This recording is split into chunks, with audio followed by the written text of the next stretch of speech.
Once Puff found out how much the funeral was going to cost, he said, nah, Biggie got to pay for that. He got to recoup it. What? What? Wait a minute. Wait. He got to recoup. Yo, I don't even mean to laugh. The nigga got to recoup the funeral? I don't know what kind of game Puff play, but I have no idea how this goes, my nigga. But I never heard no shit like that in my life, to where that's supposed to be a man, but we gonna put it on the ready to die budget so the funeral get recouped. Money and fame will make people overlook things they should never ignore. Cameron wasn't just reacting to the documentary. He was breaking down the mindset behind it. From the jump, he made it clear this wasn't some sloppy hit piece. And he gave 50 Cent credit for putting together one of the best music documentaries we've seen in years. And that matters because Cam knows documentaries. He knows industry narratives. So when he says it's top tier, that sets the tone. And wait till you hear Cam talk about the money. The Biggie funeral story shook him. Not emotionally, mentally. The idea that something that personal could be treated like a recoupable expense didn't sit right with him at all. He wasn't laughing because it was funny. He was laughing because it sounded so unreal. To Kim, that moment summed up how business can completely override humanity when fame and dollars are involved. Now I'm about to play this clip for y'all, but before I do, I just need y'all to like, leave y'all thoughts down below in the comment section, and subscribe. Let's get into it. I don't know how many people out there seen this reckoning of Diddy that's out on Netflix, the 50 cents, 50 Cent, people always give me, Cam, it's not 50 cents, it's 50 cents. My man Fifth, executive produced, really good documentary. I would say one of the best music documentaries I've seen since Death Row.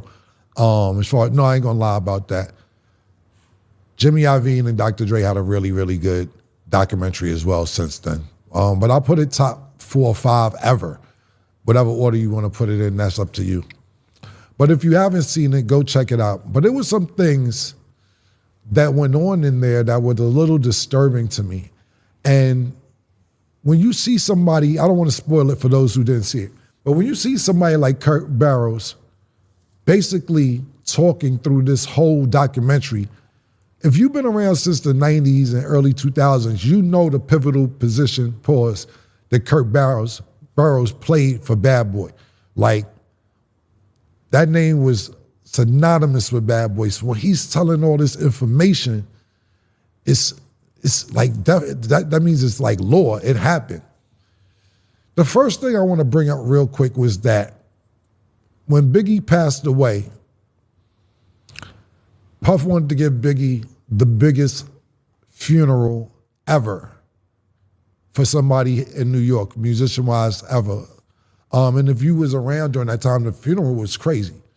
You know, they rode through Bed-Stuy, the streets was going crazy. We was like, wow, that's amazing.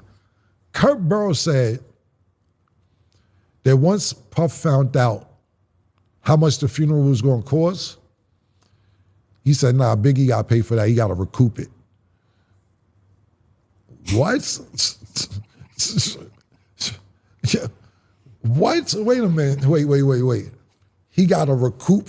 Yo, I don't even mean to laugh. The nigga got to recoup the funeral? I don't know what kind of game Puff play, but I have no idea how this goes, my nigga. But I never heard no shit like that in my life, to where that's supposed to be a man, but we gonna put it on the ready to die budget so the funeral get recouped. What? Yeah. See, y'all didn't see it yet. That was wild. That was one of the wildest parts of the documentary. And I was just sitting there. I actually couldn't believe what I heard, to the way I rewound it 3-4 times, because the nigga said, we gonna recoup it. Now the next thing, I'm not gonna give up the whole documentary. I just want to touch on a couple other things. That was the first thing I wanted to touch on. The second thing was, like I said, this is all from Kurt Barrows.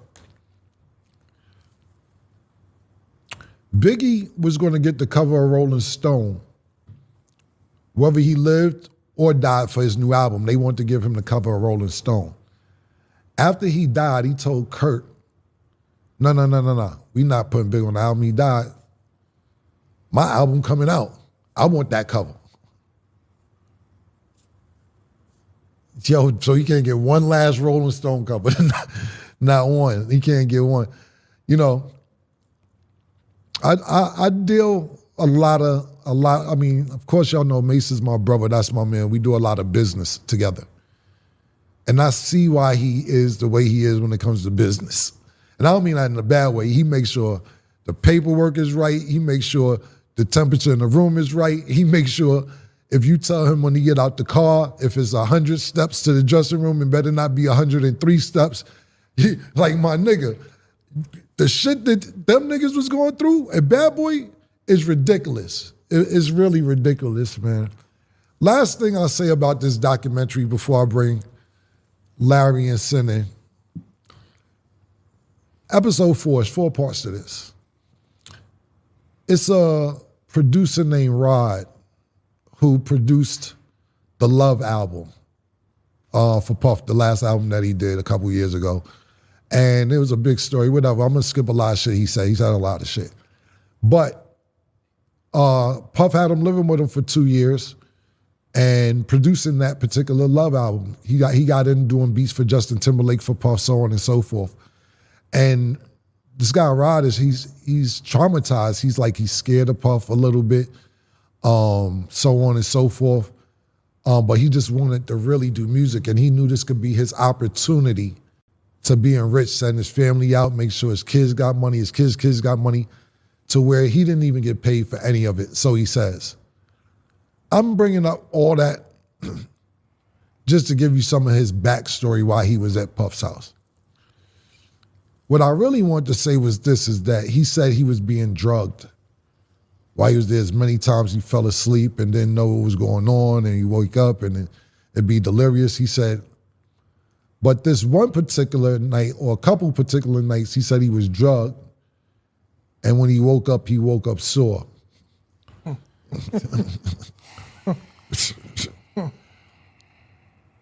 The fuck you mean you woke up sore, bro? You woke up sore and you stuck around? So you want to be a star. You want to make it that bad to where you wake up and your asshole is hurting, knowing you was drugged. Tell me, yo, God, I'm not laughing. But your asshole sore and you stuck around to about, if this is what I got to do to get... The fuck you mean you woke up sore and you stayed? And now you telling niggas about how you was drugged and woke up sore. And Diddy say, had a hell of a night, daddy, huh?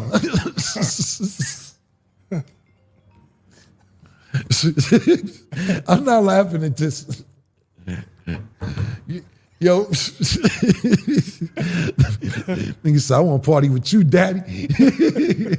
We ain't party yet.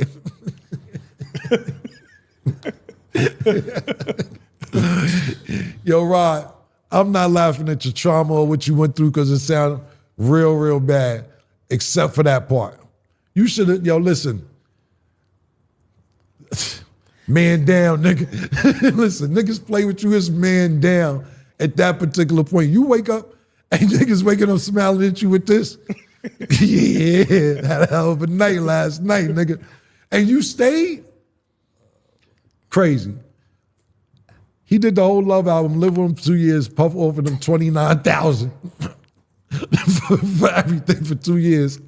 And he still ain't get the 29. That's crazy. Crazy. Look, a lot of shit went on in that doc, man. If you didn't see it, go watch it for yourself. It's wild, man. It's wild. It's very, very wild, man. Sin, Larry, what's up? Yeah, that's crazy. Yeah, man. Like I said, I didn't want to spoil it because you guys didn't see it yet. But for a nigga They talk about he keep waking up sore and he was drunk. Yo, they said they was drugging the baby oil. Like you talk about, yo. What kind of scientists you need to do some shit like that? Like Yeah, who some thinks of that? GHB. I don't even know what the letters was that they said they drugged the shit with. And I'm like, GHB, yeah. That's what. Yeah, okay. It's That's oil. It's an oil. It's like a Yeah, the nigga say, yo, listen, man. Now, when you think about all this, right? You sit there and think to yourself, like, yo. Now that I think about it, there was no seal on the baby oil when he passed it to me. Shit was already open, man. But do you think they victims? Do you believe them first? The people that's talking.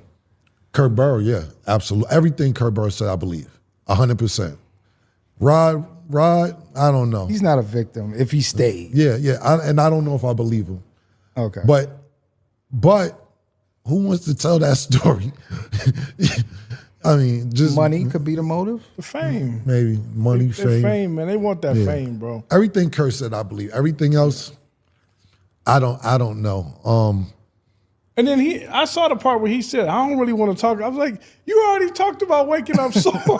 There's nothing else for you to say. Yeah. You know what I'm saying? Listen, I had a couple questions for y'all before y'all ask me something. Yeah. When do you leave? First time. First time you saw?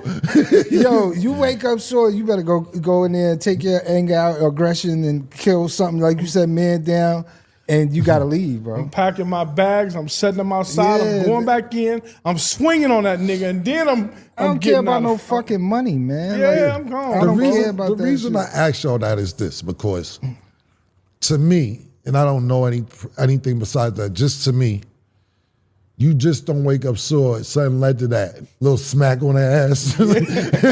little. You remember how Eddie Murphy was with Halle Berry? Like, when he I'm a Trekkie. Yeah, I'm a Trekkie. It wasn't just, yo, man, I'm diving in this nigga tonight, pause. It wasn't. Because you know who to play with. You ain't gonna just do that thing, but you know who to play with, man. I forgot. So that's why I'm asking you. Testing the water. You see the signs, like, yo, you don't just be like, nah, fuck that. That nigga know what time it is tonight. I'm not jacking that. If the nigga Money and fame don't change people.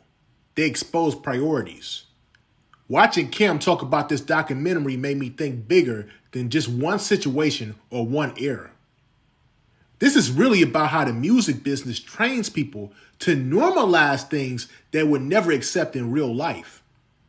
When success is on the table, logic starts bending. When access is involved, silence becomes currency. And when fame is close, people convince themselves that payoff will be worth it later. What I respect about Cam's take is that he wasn't yelling or chasing headlines.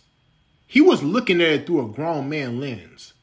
Business, power, accountability. He kept coming back to one question. At what point does the opportunity stop being worth the cost? And that's not about blame. That's about awareness. This documentary also reminds you that hip-hop isn't just culture. It's a billion-dollar business. Decisions get made in boardrooms, not just studios. Major record labels historically recoup expenses before the artists see the profit, which means even massive moments can still be treated like line items on a balance sheet. And that's not emotion. That's just industry structure. And once you understand that, a lot of these stories start to make more sense. So let me ask y'all this. Do you think money and fame make people ignore red flags they would never ignore otherwise? And should the music industry change how power and accountability work? Or is this just the reality of big business? Let me know your thoughts down below in the comment section. And make sure you like and subscribe. Peace.